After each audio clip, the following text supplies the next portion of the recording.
Elves and the Shoemaker.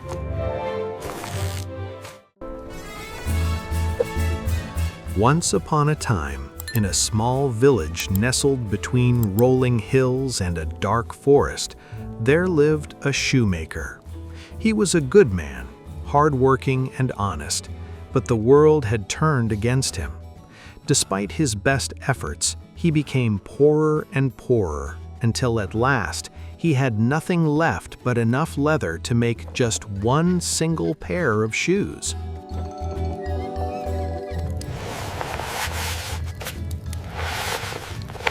That evening, with a heavy heart, he cut out the leather to be ready for the next morning. "Do not worry, my dear," he told his wife as he blew out the candle. "We have done our best. Let us leave the rest to God." And with a clear conscience, he went to bed and fell asleep.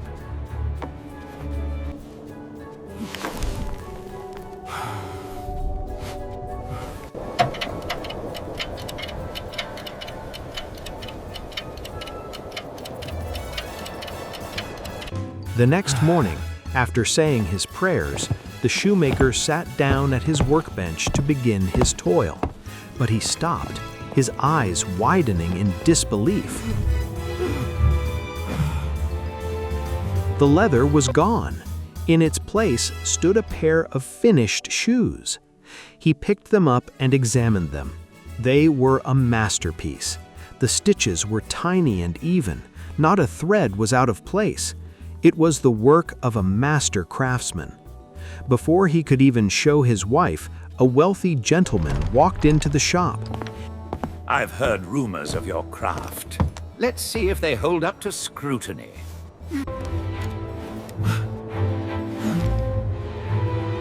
He was so impressed by the shoes that he paid double the usual price.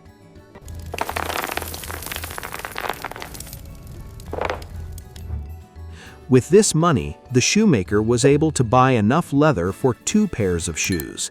That night, he cut out the leather and went to bed early, intending to work with fresh energy in the morning.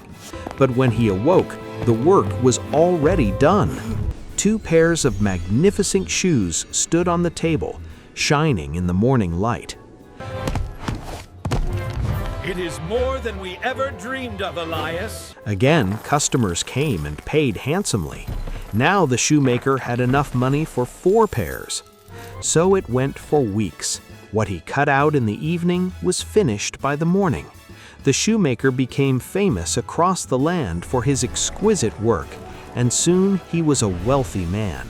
Poverty was a thing of the past.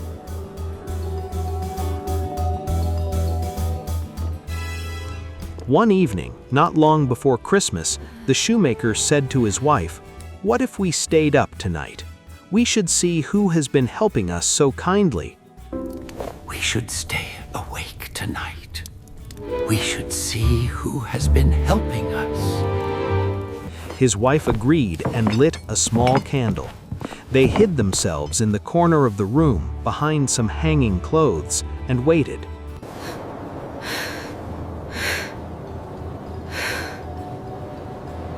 At the stroke of midnight, the window creaked open.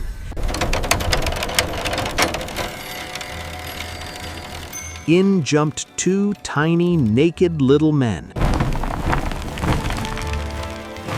They were elves.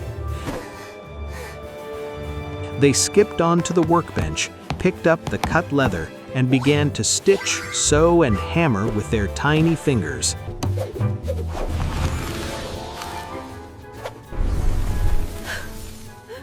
They worked so quickly and nimbly that the shoemaker could not believe his eyes. They did not stop until every shoe was finished and lined up in a row. Then, as quickly as they appeared, they vanished. "We'll start with the smallest pair. I can knit them stockings while you cut the velvet for their coats.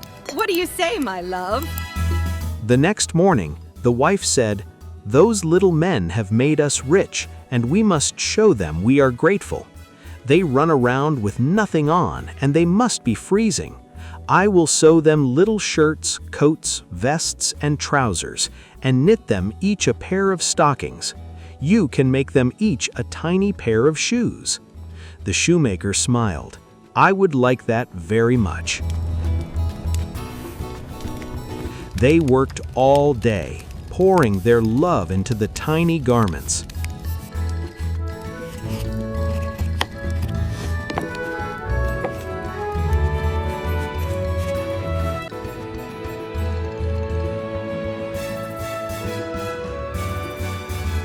On Christmas Eve, instead of leaving cut leather on the table, they laid out their presents.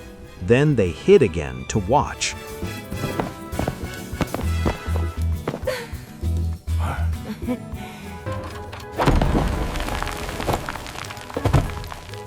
At midnight, the elves bounded into the room, ready to work. But when they jumped onto the table, they found no leather, only the beautiful little clothes. At first, they were astonished, and then they were delighted. They laughed and clapped their tiny hands. They dressed themselves quickly, admiring the fine coats and the comfortable shoes. They danced around the room, hopping over chairs and singing, "Now we are boys so fine to see. Why should we longer cobblers be?" Oh, the joy, the happy beat, tapping magic with our feet. They danced right out the door and over the snowy hills, never to return.